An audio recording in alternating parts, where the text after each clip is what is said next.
Hello friends. It's been a little while, but what I want to do today is just update you a little bit on how my Leitner Box is going. And if you don't know what that is, I'll put a link in the description to my how to use a Leitner Box, but it's basically just a spaced repetition system that's analog. It uses cards. This is how it's gone. So far, I've used it for 80 days at this point. I've missed a few days here and there, so if I'd done it every day, it'd probably be 90 at this point or thereabouts, but still 80 days I've used it, and the results have been amazing, honestly. So let's talk first about what I was trying to accomplish. I've been learning German off and on for a long time, since high school, and I've gotten to a point where I know quite a lot of it, but what I really need at this point is to just cram vocabulary into my head, because I've got the grammar down pretty well,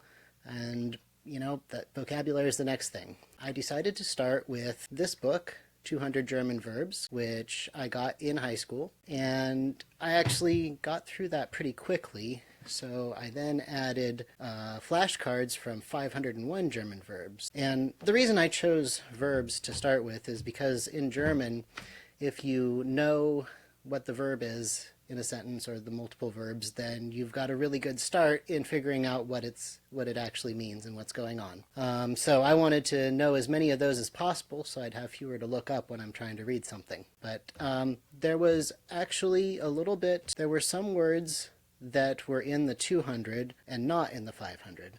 So it ended up being somewhat over 501 verbs, maybe 520 that I started with. And the amazing thing is, I memorized all of those in 2 months. Let's go ahead and go down to take a look at my actual box, and I'll talk about that some more. Here we have my two boxes. And again, if you don't know what this means, check out the how-to video first. But over here on this left-hand box, those are all of the cards that I've memorized in the last 80 days.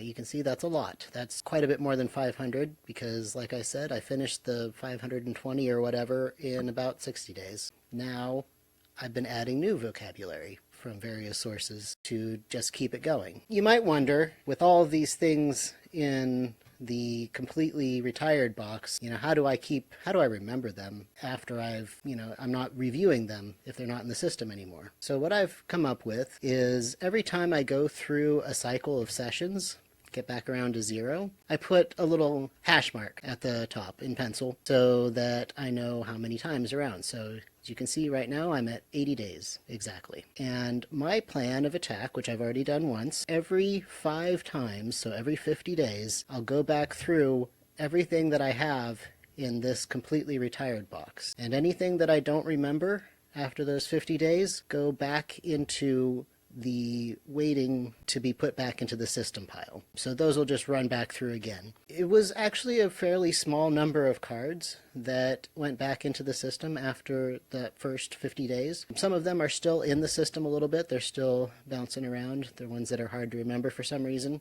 But, most of them have gone through the system at this point and are back in the other box. And as you can see, I've almost got that box filled. And that's just verbs in the front. You can't really see it, but in the back I've got other cards, adjectives and nouns, and those will obviously have to go into a separate box here pretty soon. But for right now, they're just sitting at the back. And there's one other thing that I'd like to talk about as far as structure.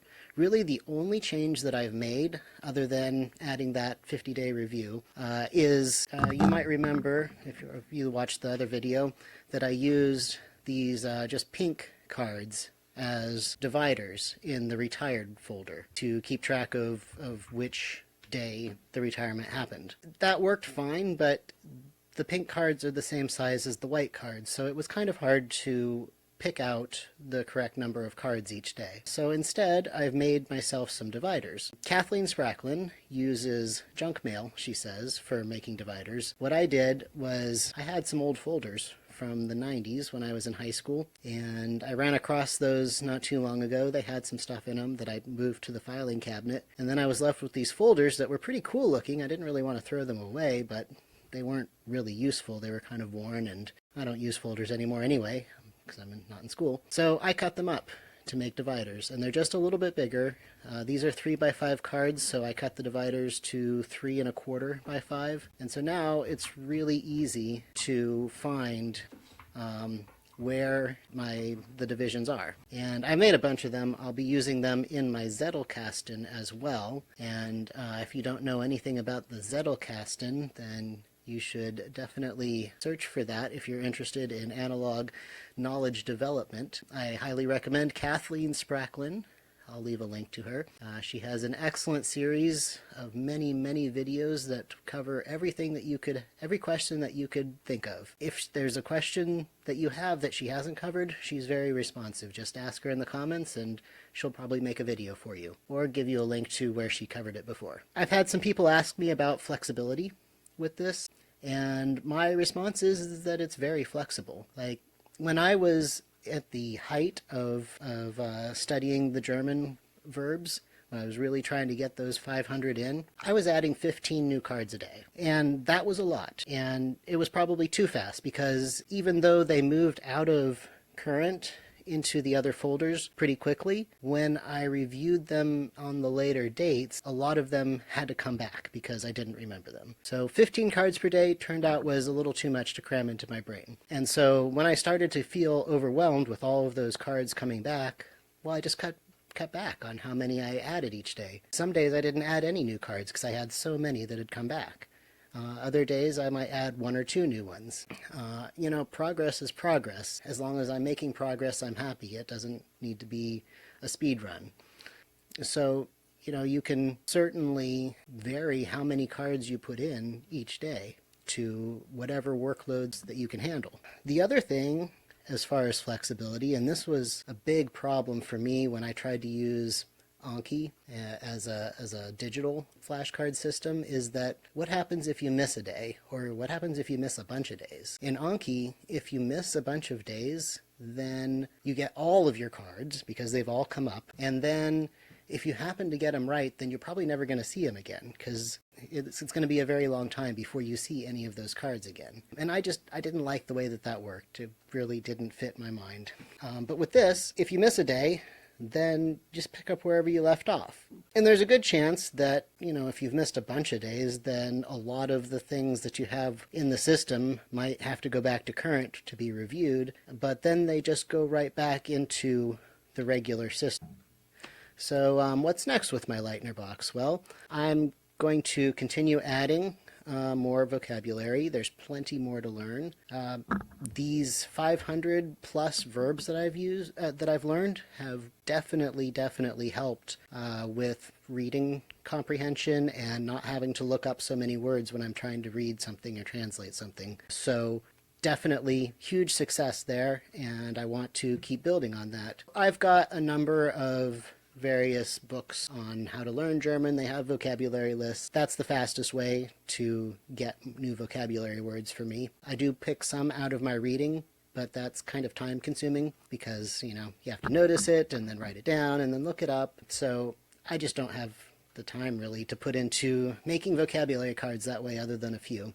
So I'm working on German for Reading Knowledge. I have worked through this book completely. That's where I got most of my grammar knowledge, but I didn't memorize the vocabulary when I was doing that. So now I'm going back and getting all the vocabulary out of this book, and when I finish this book, I've got more. And there's lists on the internet, so I'm not going to run out of vocabulary anytime soon. And when I do get to the point where I don't need any more vocabulary, really, then I can say I'm pretty darn fluent in German at that point, at least for reading. So, in addition to German, I have just begun to add Latin because I'm doing a lot of work with medieval sources right now, and it would be really useful to be able to read the actual sources rather than translations, because some of it has not been translated to English. So I've got some Latin vocabulary cards. I'm working through a book. It's slow going because I don't know it yet, but, you know, progress is progress, so here we go. And I think that's it for today. If you have any questions, definitely pop them in the comments and I'll try to answer them. Until next time, keep exploring.